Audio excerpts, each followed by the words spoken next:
Welcome back to the Branson Auction Channel.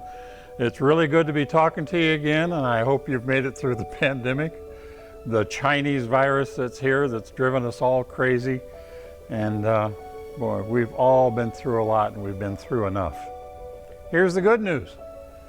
There's going to be a Branson auction October 16 and 17, 2020 this year in Branson, Missouri at the Branson Convention Center, and I hope you can join us there. One of the cars that's going to be in the auction is right here. It's a 2015 Dodge Challenger RT with the 5.7 liter V8. But it's different than most Dodge Challengers from 2015. How much do you remember about the Chrysler Company? I'll bet you don't remember half the names, but they were Chrysler, Plymouth, Dodge, and DeSoto. All of those cars were made from the Chrysler Company. Chrysler was started by a Walter P. Chrysler. Walter P. was born in 1875 in Wamego, Kansas, which is not that far from where my father was born, in Horton, Kansas. And Horton, Kansas had these big railroad operation back then, and Walter P. was an engineer in Horton, Kansas back in that day. Now, going forward, this is no longer just an American car. The car company is called FCA, Fiat Chrysler Automobiles. Fiat, that's Italian. What you may not know about Fiat is that they're the second largest manufacturer of automobiles in the world, right behind Toyota. Okay, just take it for what it's worth. Toyota's the #1 automobile manufacturer in the world. Fiat's the second. There's not an American in sight. So let's get on with that. The first Dodge Challenger, that was 1958, I think. And that was a Dodge a Silver Challenger, okay? That's how it got its start. It didn't really mean anything until about 1970. And then in 1970, it really meant something. That's when a few guys got together, and it was one of those nice combinations of people. First of all, there was Ray Caldwell, and Caldwell made Formula Vs for SCCA racing. And they were good cars. They're still out there in vintage racing to this day. And then there was Dan Gurney, and I hope you know about Great American Races, or Great American Race Cars, because that's Dan Gurney. And Dan Gurney made the chassis for the 1970 Challenger race car. And then they had to get a driver. And so they selected one of the best in the business in that day. And today he's one of the greatest scribes, one of the greatest journalists about racing that there is today, and that was Sam Posey.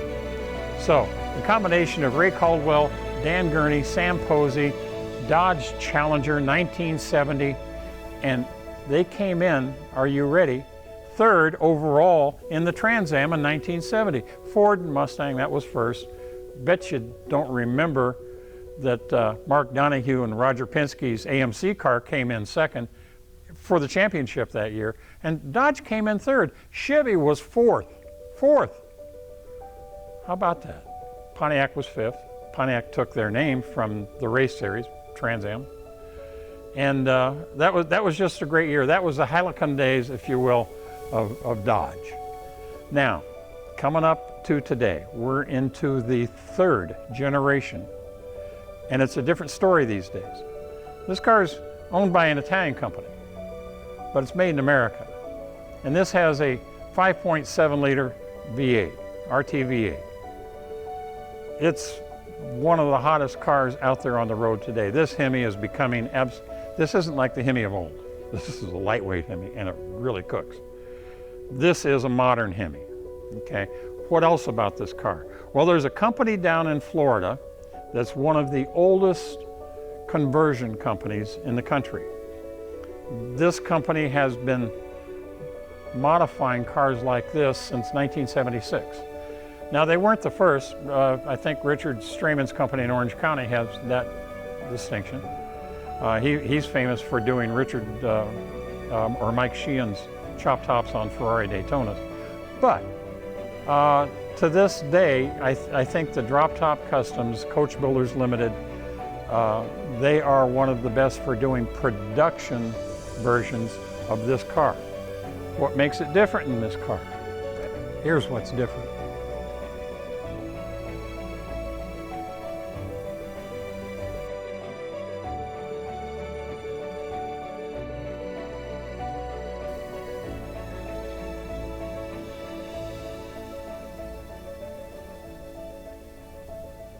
So let me add something to it. 2015 Dodge Challenger RT Convertible. And as the guys back in Indiana say, when the top goes down, the price goes up. This is a fantastic car. I've had the opportunity to drive it a few times, and it's really fun to drive. And boy, does it turn heads. I mean, people that know their cars, and they see this go by with the top down, and they go, they have to think about it. Anyway, it's a beautiful car. It's fun to drive, very low mileage, well taken care of, a really neat owner that knows what he's doing. And Drop Top Customs down in Florida, they did a beautiful job. So here you are. This car is in the auction in Branson, Missouri, October 16 and 17, 2020, this year. In the meantime, if you would please subscribe and hit that like button thing, the thumbs up deal. Appreciate it. And I really look forward to seeing you in October. Goodbye for now.